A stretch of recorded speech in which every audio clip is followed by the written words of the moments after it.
많이 더우시죠? 혹시 난 춥다 하시는 분 손 들어보세요. 교회 안이 왜 이렇게 추워? 안 계십니까? 지난주에 추워 해가지고 이렇게 옆에 있는 줄이신 분이 계셔가지고 많은 분들이 더웠어요. 그래서 혹시 추우신 분들은요, 가운데로 앉으시면 됩니다. 저쪽 양쪽이 아무래도 그 바람이 나오는 곳이기 때문에 좀 더 더위를 타시는 분들 양쪽으로 좀 앉으시고요.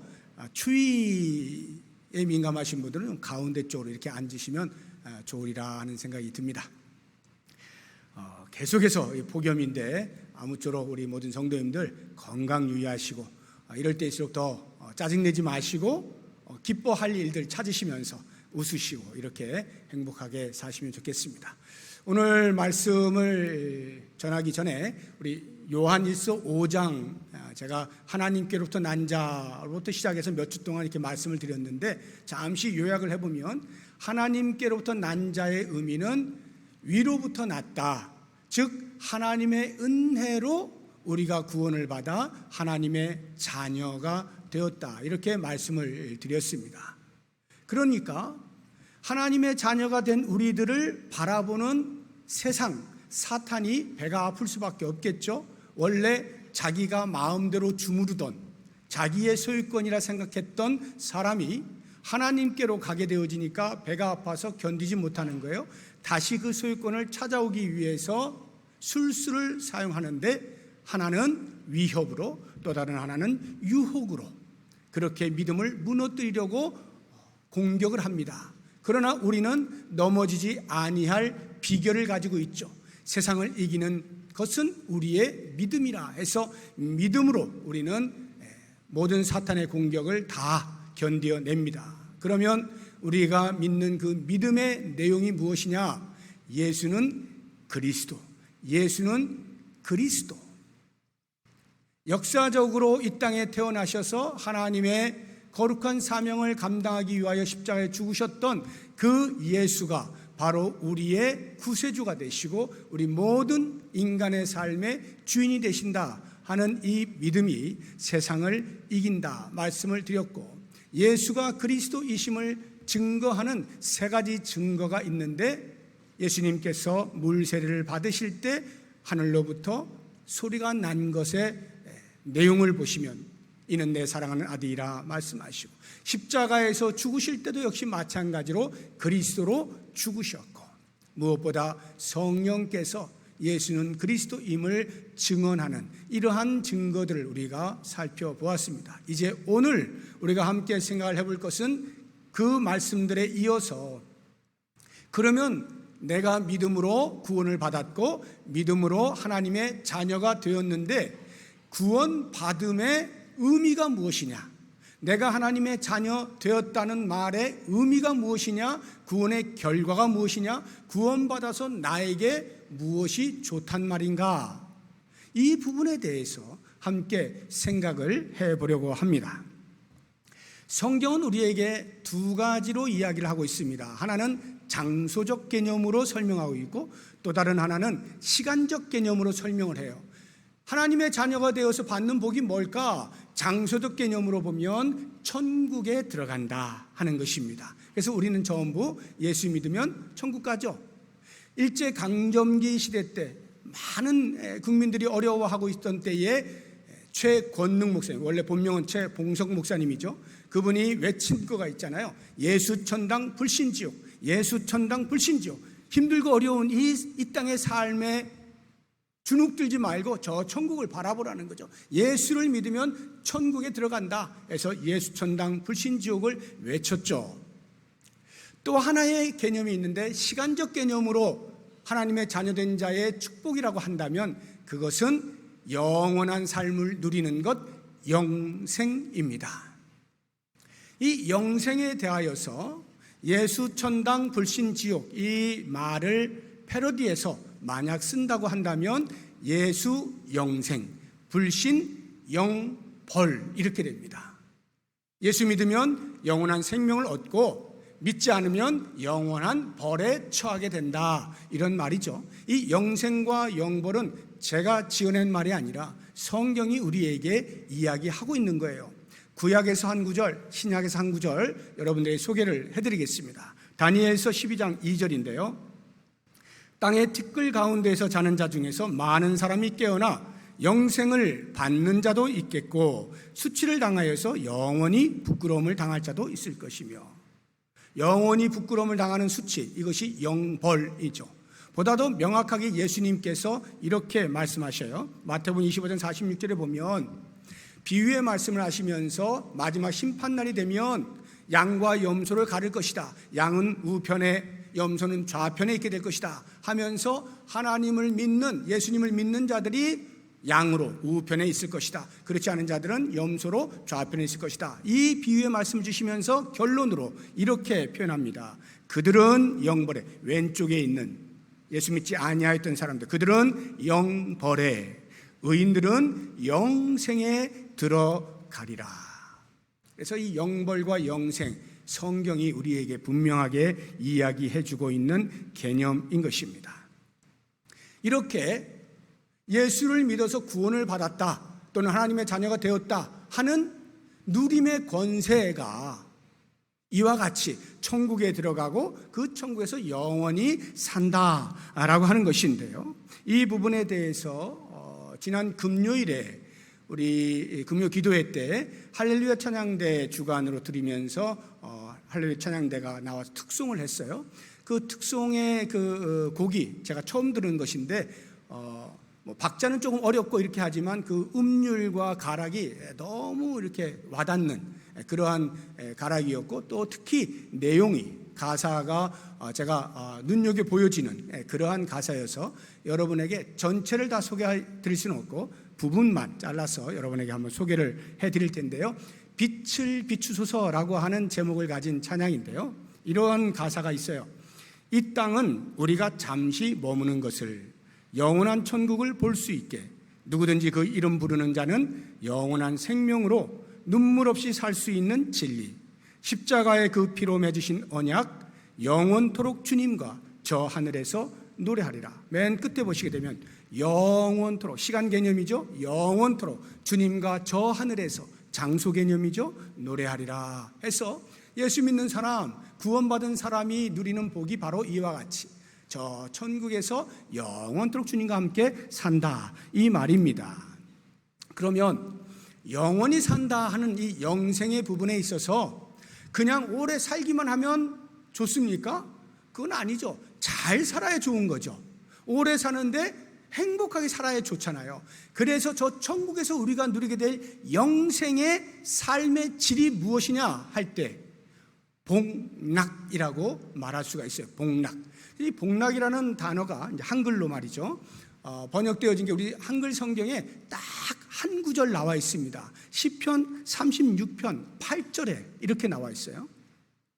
그들이 주의 집에 있는 살진 것으로 풍족할 것이라, 주께서 주의 복락의 강물을 마시게 하시리이다 할 때 그 복락 해놓고 가로 열고 뭐 문자가 있죠. 그게 히브리어예요. 히브리어로 복락이라는 뜻을 가진 단어인데 발음을 하면 에덴입니다. 에덴 많이 들어보셨죠? 에덴 동산 할 때 그 에덴과 똑같아요. 그러면 영생의 삶에서 누리게 되어질 복락의 그 질을 우리가 상상을 해볼 때 무엇으로 상상이 되겠어요? 아담과 하와가 죄 짓기 전에, 타락 이전에 에덴 동산에서 하나님께서 지어놓으신 천지 만물 속에서 마음껏 행복하게 살았던 어느 정도는 상상이 되지 않아요? 그 상상을 한번 해보시라고요. 그렇게 우리가 살게 된다 하는 말입니다.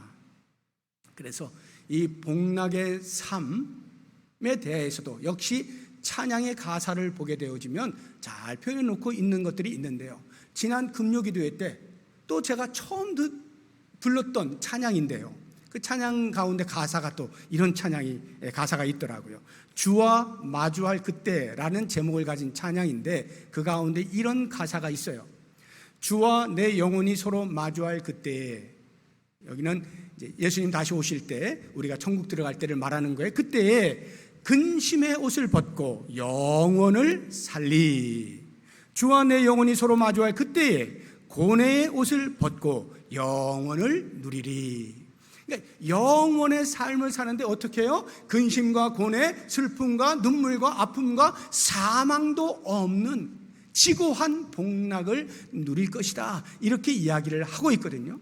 오늘 우리가 부른 찬송가 287장 후렴을 보면 더 명확하게 나와 있어요. 우리 주만 믿으면 모두 구원 얻으며 영생 복락 멸류관, 영생 복락 멸류관 확실히 받는다. 영생 복락. 그런데 이 영생 복락이 우리가 이제 누리게 되어질 그 영생 복락이 어느 정도의 복락인가, 제가 타락 이전에 에덴 동산을 어느 정도 상상하면 감이 잡힌다라고 말씀을 드렸는데, 그보다 더한 복락이라는 것을 제가 말씀드리기 위해서 이제 인간의 상태를, 죄와 관련해서 말이죠, 죄와 관련해서 인간의 상태를 시대별로 제가 좀 소개를 해드려 볼게요. 타락 이전, 에덴 동산에 있을 때, 죄가 들어오기 이전, 타락 이전에 인간의 상태가 죄와 관련해서 어떠하냐면, 보여주세요. 죄를 짓지 않을 수 있는 상태예요. 그래서 아담과 하와가 죄를 짓지 않고 죄를 모른 채 하나님과 아름다운 교제를 나누며 살고 있었죠. 뱀의 유혹에 빠지기 전 말이죠. 죄를 짓지 않을 수 있는 상태. 그런데 뱀의 유혹에 빠졌어요. 타락을 했어요. 죄를 지었어요. 그 이후에 태어나는 모든 인간은 어떨까요? 죄와 관련해서 이렇게 됩니다. 죄를 짓지 않을 수 없는 상태가 되어버렸어요. 아무리 발버둥을 치고 나는 거룩하게 살 거야 아무리 해도 죄를 무시할 수가 없어요. 죄를 지을 수밖에 없는 상태로 살아가는 것이 우리 인류인 거예요. 바로 그 이유 때문에 예수님을 이 땅에 보내신 거죠. 우리의 모든 죄를 속하게 하시려고 하나님께서 예수님을 보내셔서 죄 사함을 받게 하시잖아요. 그래서 예수를 믿어 구원을 받은 사람은 과연 죄와 관련해서 어떻게 되느냐, 이렇게 됩니다. 죄를 짓지 않을 수 있는, 원래 에덴 동산에서 아담과 하와가 가졌던 상태로 돌아가게 됩니다. 그런데 역시 마찬가지로 죄를 짓지 않을 수 있다는 것은 죄를 지을 가능성도 여전히 있다는 말이잖아요. 그래서 아담과 하와가 죄를 짓게 된 거 아닙니까? 지금도 마찬가지예요. 우리가 예수님이 십자가에서 못 박혀 우리의 모든 죄를 다 도말하시고 대속하셨다 할지라도 아직도 여전히 우리는 죄를 지을 수 있는 가능성이 남아있어요. 불완전하기 때문에. 예수님 다시 오시는 그날 되기 전까지는 여전히 죄를 지을 수 있는 그런 여지가 있어요. 반대로 이야기하면 죄를 짓지 않을 수도 있어요. 우리가 성령으로 충만하고 정말로 죄와 관계없는 그런 삶을 계속해서 살아내면 죄와 관련 없이 살 수 있어요. 그런데 연약하기 때문에 우리의 경험상 보게 되면 죄를 피하지 못하죠. 죄를 지으면서 살게 되는 거예요. 가능성이 남아있기 때문에 그래요. 그런데 천국에 들어가게 되면, 예수님이 다시 오시는 재림의 때에 우리가 천국에 들어가게 되면 어떻게 되느냐, 이렇게 됩니다. 죄를 지을 수 없는 상태가 돼요. 아무리 죄를 지으려고 해도 안 돼. 죄를 지을 수 없는 상태가 되어버리는 거예요. 그래서 우리가 천국에 들어가서 누리게 되어지는 복락이란 에덴 동산에서 최초의 죄 없을 때 아담과 하와가 누렸던 복락보다 훨씬 비교할 수 없는 복락이에요. 복락이란 행복과 안락, 기쁨 아니에요? 그 행복과 기쁨이 죄가 조금도 틈탈 수 없는 완벽한 행복과 기쁨을 누리게 되는 거예요. 그러니 이 예수를 믿어서 우리가 영생을 얻었다 하는 말의 의미, 복락을 얻는다, 복락의 삶을 산다, 어마어마한 사건인 것이죠. 그래서 오늘은 말씀을 예수를 믿어서 우리가 누리는 복이 뭐냐 할 때 제가 두 가지 말씀드렸잖아요.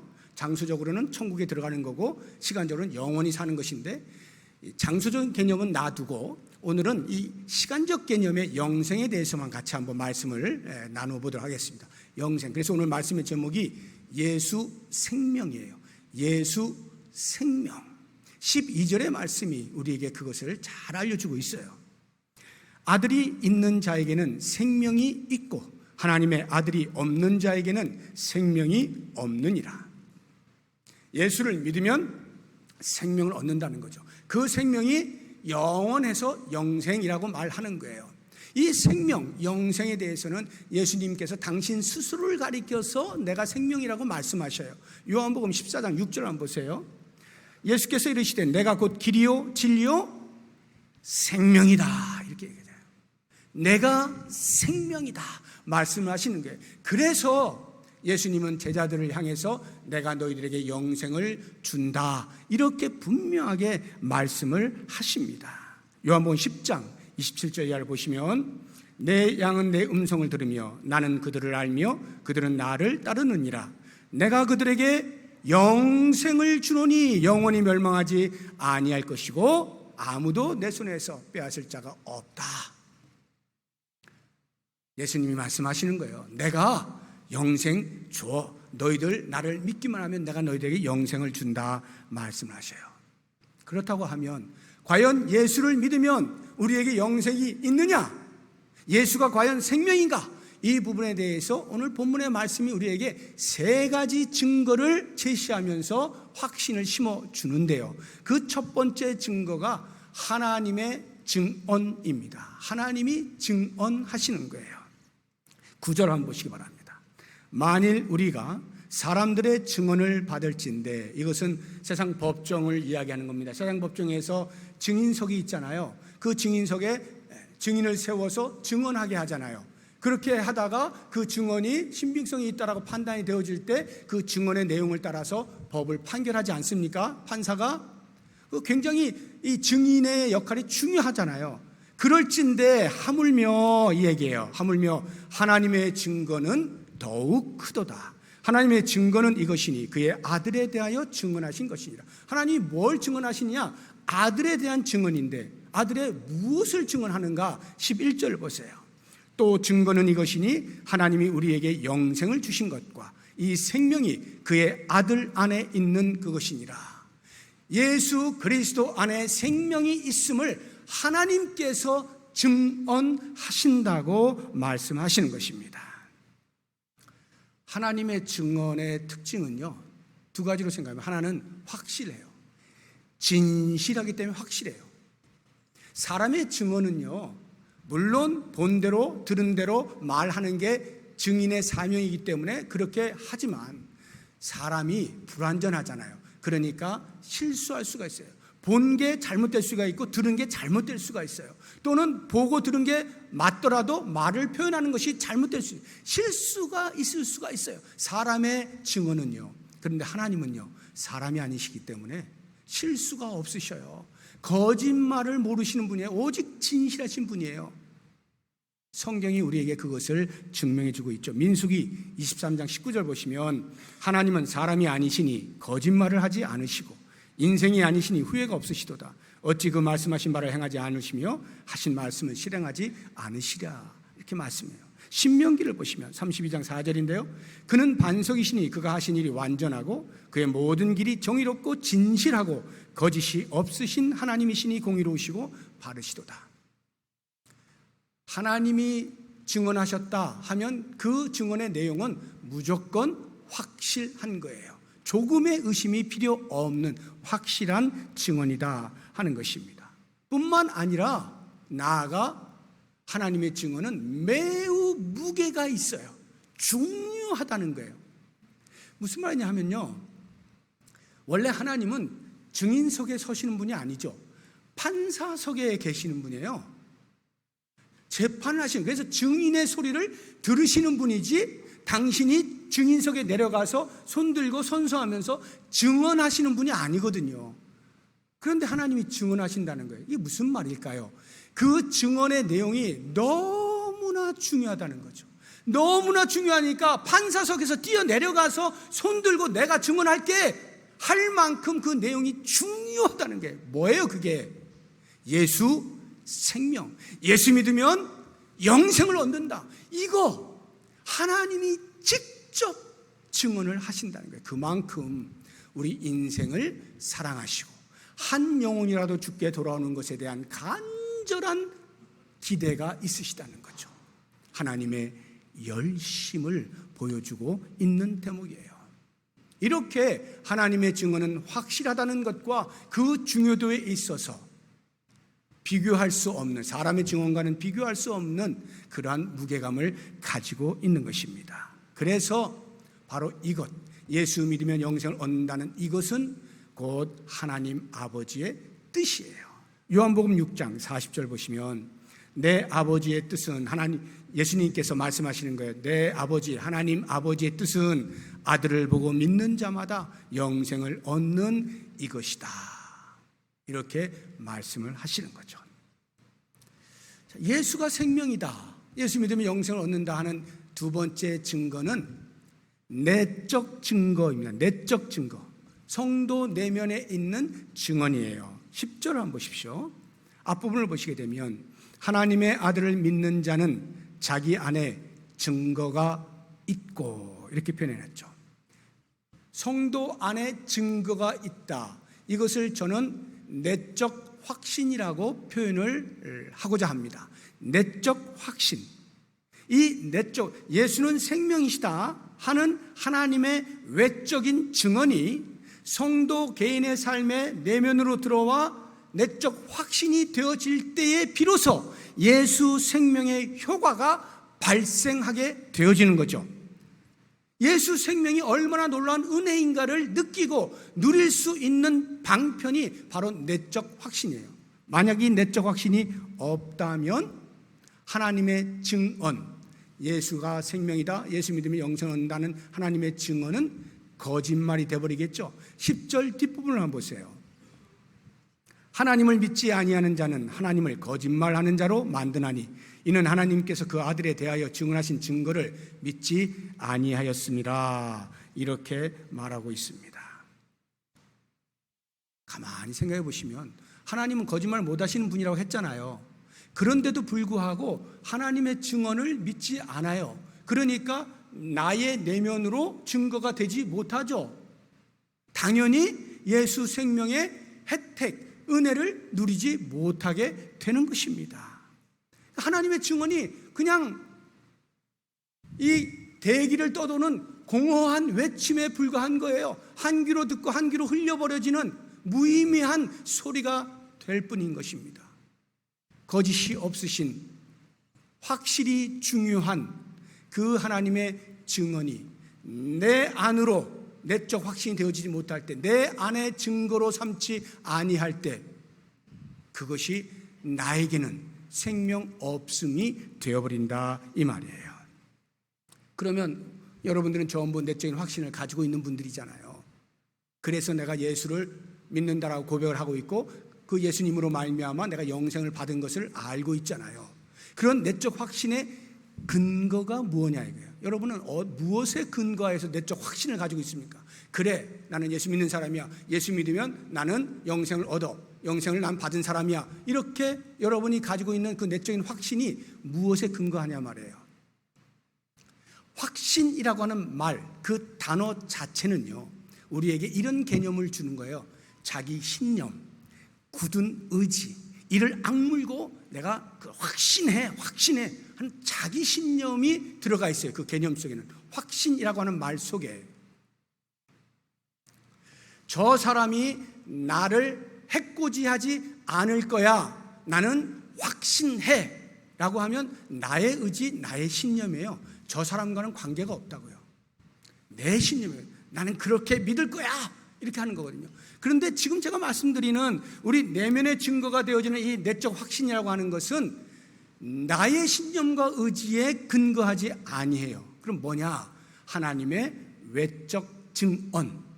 예수는 생명이시다, 예수는 영생을 수여하시는 분이시다 라고 말씀하시는 하나님의 증언, 그 증언에 근거하여 내적인 확신이 생기게 되는 거예요. 만약 내 신념에 따라서 내적 확신을 갖게 되어지면 내 신념이 흔들릴 때 나의 확신도 같이 흔들려요.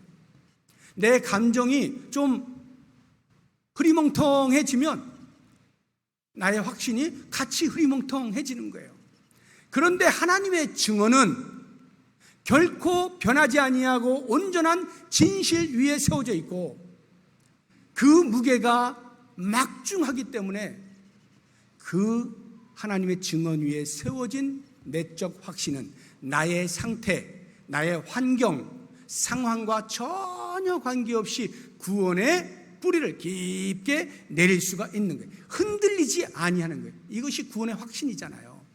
이 부분에 대해서 우리에게 잘 보여주고 있는 한 사람이 있어요. 성경 인물 가운데 다윗 임금입니다. 이 다윗 왕, 그의 인생 가운데에서 큰 실수를 한번 하지 않습니까? 밧세바, 남의 아내를 취하는 간음죄를 지었고요. 그것을 은폐하기 위해서 남편을 어떻게 하려고 하다가 안 되니까 남편을 죽여라 해서 살인 교사를 하죠. 이러한 보통 사람으로서는 할 수 없는 죄, 엄청난 죄를 지어요. 그리고는 끙끙거리고 숨깁니다. 아무도 모르게 완전 범죄일 거야. 그리고 탁 숨기고 있는데 어느 날 갑자기 나단 선지자가 와서 그 범죄 행각을 낱낱이 드러내지 않습니까? 아무도 모를 거라 생각했던 자신의 범죄 행각이 한순간에 드러나게 되었을 때 이 다윗은 눈물로 침상을 띄울 만큼 통회의 눈물을 흘립니다. 엉엉 울니다. 그리고는 그가 하나님 앞에 간절한 마음으로 소망하는 기도를 하는데 시편 51편 12절 보면 이렇게 합니다. 주의 구원의 즐거움을 내게 회복시켜 주시고 자원하는 심령을 주사 나를 붙드소. 주의 구원의 즐거움을 내게 회복시켜 주십시오. 저는 처음에 이거 보면서요, 뻔뻔해도 너무 뻔뻔하다 이런 생각을 해봤어요. 다윗 진짜 뻔뻔하구나. 나 같으면 그런 죄 짓고 감히 이런 기도는 못하겠다 하는 생각이 들거든요. 이미 나는 그 죄를 짓는 순간에 나는 이제 구원에서 이탈되었구나 이렇게 생각했을 것 같아요. 하나님이 구원을 취소하셨겠구나 이렇게 생각했을 것 같단 말이죠. 그런데 다윗은 뻔뻔하게도 나의 구원을 다시 연결시켜 주시고 이렇게 기도하지 않고 말이죠, 구원은 언제나 있는 것이라고 보고 그 구원으로 말미암아 누리게 되어질 즐거움, 그것이 범죄로 인하여서 누리지 못하게 된 것, 그 한 1년 동안을 숨기고 있었거든요. 1년 동안 얼마나 괴로웠겠어요. 그 1년 동안 누리지 못했던 구원으로 말미암는 즐거움, 그거 하나님 다시 회복시켜 주세요 라고 기도하는 거예요. 처음에는 너무나 뻔뻔하다 싶었는데 이 다윗이야말로 내적 확신이 무엇인가를 보여주고 있는 거예요. 하나님의 증언에 근거한 내적 확신에 뿌리를 두니까 구원에 흔들림이 없는 거예요. 자기의 어마어마한 그러한 죄에도 불구하고 하나님이 하신 구원의 일, 그것이 변할 수가 없다는 것을 아는 거예요. 그 확신 속에서 그가 할 수 있는 것은 구원으로 말미암아 당연히 누려야 할 즐거움, 빼앗겨진 즐거움, 잃어버린 즐거움, 그거 하나님 다시 회복할 수 있게 해주세요. 이렇게 기도하게 되는 거죠. 이와 같은 내적 확신은요, 그래서 내가 이 악물고 하는 게 아니라 성령이 일하시는 거예요. 성령께서 하나님의 외적 증언을 듣고 그것을 내 마음속에 증거로 삼아 내적인 확신으로 이끌어 가시는 분이 성령이시라고요. 그 성령의 일하심 때문에 우리의 내적 확신은 어떠한 경우에도 흔들리지 아니하고 예수는 생명이시다, 예수 믿으면 영생을 얻는다, 이렇게 확신할 수 있게 되는 것입니다. 세 번째 증거는 사도들의 증언입니다. 13절 한번 보시겠습니다. 내가 하나님의 아들의 이름을 믿는 너희에게 이것을 쓰는 것은, 사도 요한이 지금 요한 공동체에 말하고 있는 거예요. 너희로 하여금 너희에게 영생이 있음을 알게 하려 함이라. 사도 요한은 그 공동체 성도들 향해서 너희들 영생을 얻었어, 예수 믿으면 영생이 있는 거야, 영생 얻은 자야 하는 것을 다시 한번 강조하고 있는 것입니다. 이것은 비단 사도 요한뿐만이 아니라 예수의 십자가 이후의 부활을 경험한 사도들, 그리고 성령의 강림을 경험한 사도들이라면 누구나 할 것 없이 다 예수는 생명이다, 이 부분에 대해서 증거하며 살았어요. 우리 사도행전 3장 한번 보겠습니다. 14절 이하인데요. 너희가 거룩하고 의로운 일을 거부하고 도리어 살인한 사람을 놓아주기를 구하여 15절 생명의 주를 죽였도다. 생명의 주를 죽였도다. 그러나 하나님이 죽은 자 가운데서 그를 살리셨으니 우리가 이 일의 증인이라. 사도들은 기꺼이 예수 그리스도가 생명이 되신다는 사실에 대하여 증언하였던 것입니다. 비단 사도들뿐만 아니라 그 이후에 사도였던 사도 바울도 마찬가지예요. 로마서 5장 18절 보시겠습니다. 그런즉 한 범죄로, 아담의 범죄를 말하는 거예요, 많은 사람이, 인류가 정죄에 이른 것 같이 한 의로운 행위로 말미암아, 예수 그리스도의 십자가 대속을 말하는 거예요, 많은 사람이 의롭다 하심을 받아 어떻게 해요? 생명에 이르렀느니라. 예수 그리스도를 믿으면 우리가 생명을 얻어요. 영생을 얻는다. 이렇게 바울이 이야기하는 거예요. 그러면 비단 사도라 칭함받는 사람들만 이렇게 하는가? 아닙니다. 인류 역사의 복음을 듣고 예수가 생명임을 경험한 사람들, 그 가치가 어떠함을 알게 된 사람들이면 누구나 할 것 없이 우리의 신앙의 선조들은 전부 다 이 일의 증인으로 살았어요. 히브리서 12장 1절과 2절 봅니다. 이러므로 우리에게 구름같이 둘러싼 허다한 증인들이 있으니 모든 무거운 것과 얽매기 쉬운 죄를 벗어버리고 인내로서 우리 앞에 당한 경주를 하며 믿음의 주여 또 온전하게 하시는 인 예수를 바라보자. 사랑하는 여러분, 히브리 기자가 말하는 거예요. 예수 그리스도를 바라봅시다. 여러분 주변에는 허다한 증인들이 있습니다. 그 증인들이 누구예요? 신앙의 선배들이잖아요. 신앙의 선배들이 격려하는 거예요. 여러분 신앙에서 흔들리지 마십시오. 아무리 힘들고 어려워도 흔들리지 마십시오. 포기하지 마십시오. 끝까지 견디면 예수 생명을 여러분도 경험하게 될 것입니다. 내가 경험한 예수 생명 여러분도 반드시 경험하게 되니까 예수를 바라보십시오. 이렇게 외친다 이 말이에요. 우리도 그러한 누군가의 신앙의 선배의 소리 때문에 예수 앞에 나온 거 아니에요? 그 신앙의 선배가 어떤 분은 대대로 내려와서 부모가 신앙의 선배가 될 수도 있을 것이고, 아니면 친구가 될 수도 있고, 지인이 될 수도 있고, 회사 동료가 될 수도 있고, 아니면 심지어 길을 가다가 그냥 복음을 전하는 누군가의 소리를 듣고 예수님 앞에 나와서 그렇구나, 예수가 생명이구나 알게 되어진, 다 우리가 그런 사람들 아닙니까? 그렇다고 하면 우리에게 주어진 삶의 사명이 뭐예요? 우리의 신앙의 선배들을 통하여 내가 듣고 예수 생명을 알고 부여잡고 영생을 얻을 수 있었다면 나 또한 그 통로가 되어야 되지 않겠어요? 우리의 신앙의 후배들에게, 그래서 내 자녀들에게 복음을 전해야 되는 거예요. 신앙의 전수를 소홀히 여기면 안 되는 거예요. 내가 아는 사람들에게, 내 가족들에게, 아니 심지어는 알지 못하는 누군가에게 예수 생명을 전해야 하는 거죠. 그렇게 예수 생명이 사람과 사람의 입을 통하여서 신앙의 선배들을 통하여 계속 증언되어질 때 놀라운 그리스도의 계절이 이 땅에 푸르고 푸르게 나타날 수가 있게 되는 것이죠.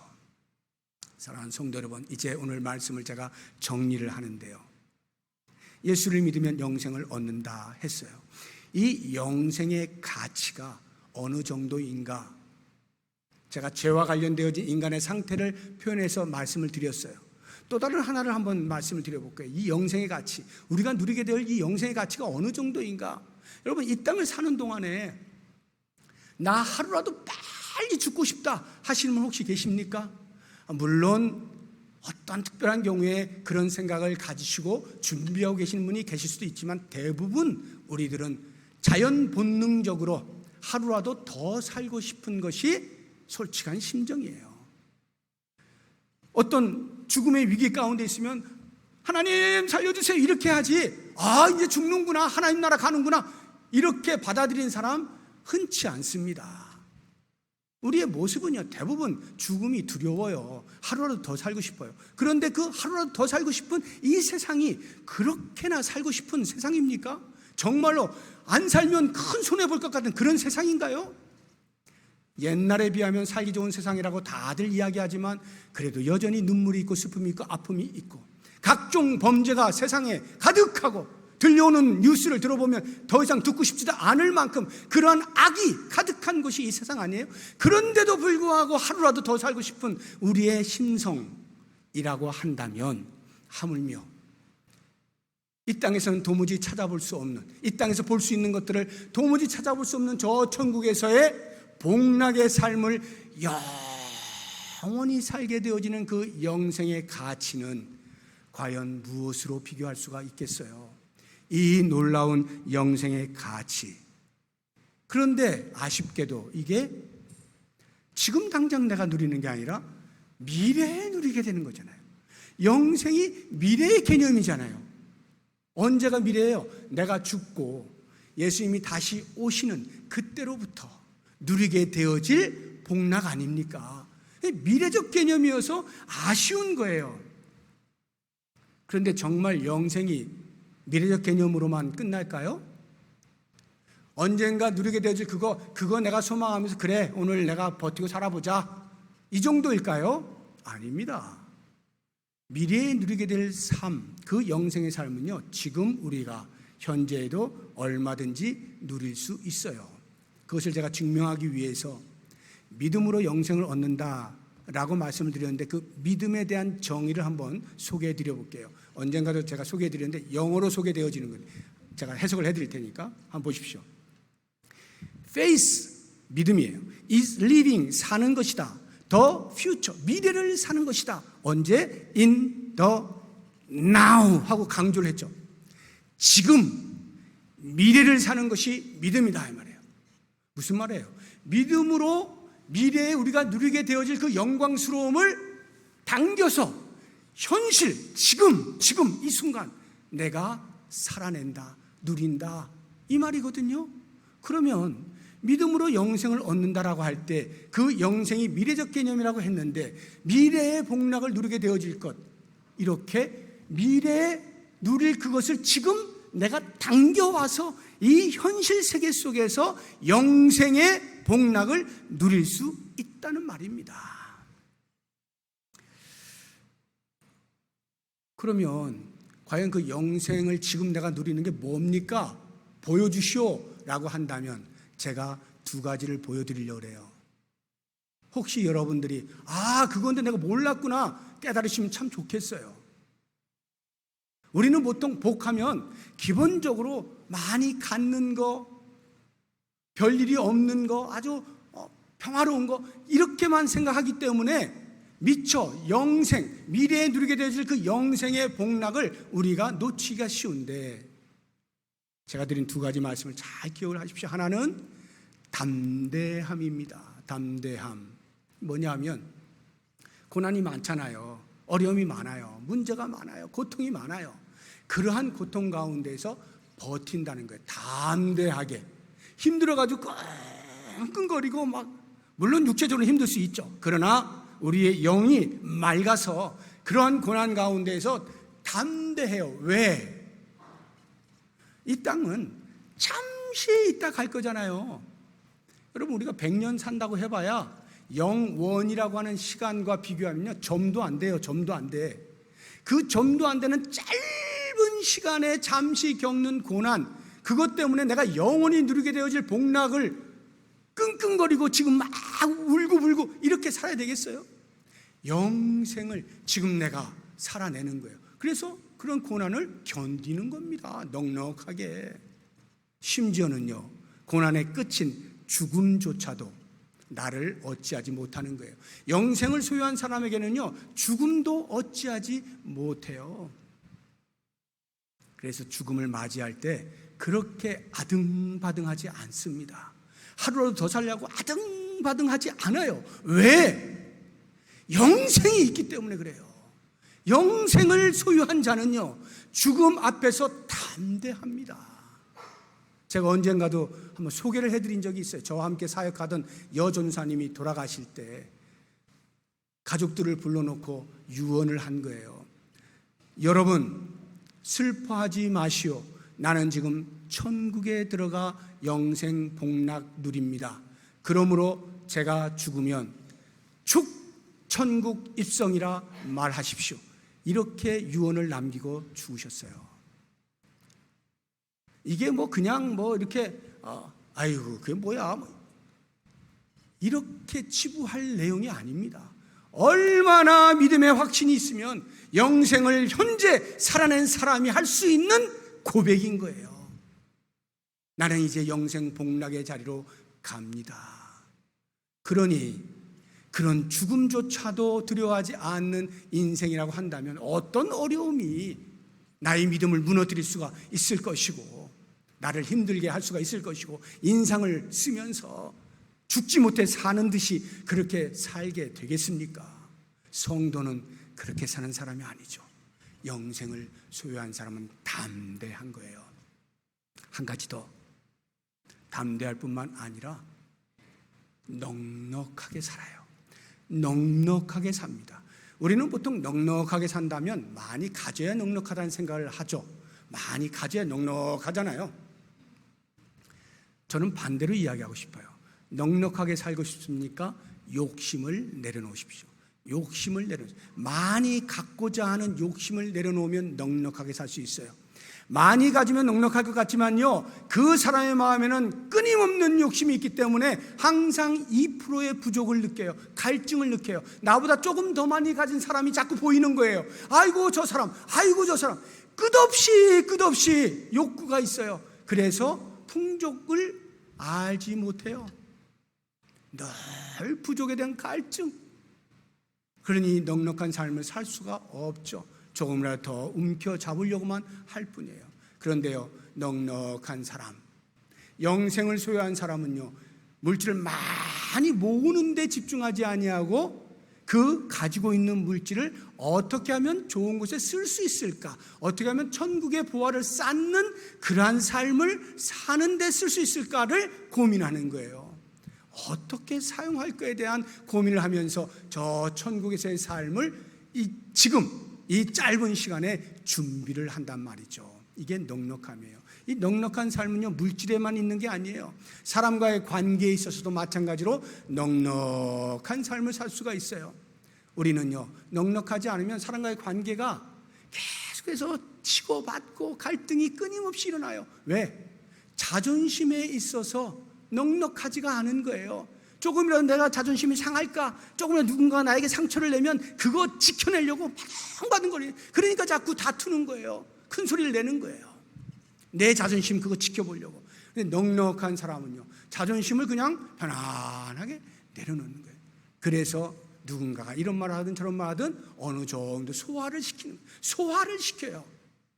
여러분, 특별히 우리 신앙 공동체 안에서 어떤 갈등이 있을 때, 충돌이 있을 때, 다툼과 미움과 이런 것들이 발생할 때 영생을 소유한 자임을 잊지 마십시오. 넉넉한 마음을 가지십시오. 저 천국에 가면 다 만날 사람이에요. 천국 가서 민망하게 그렇게 만날 겁니까? 아니잖아요.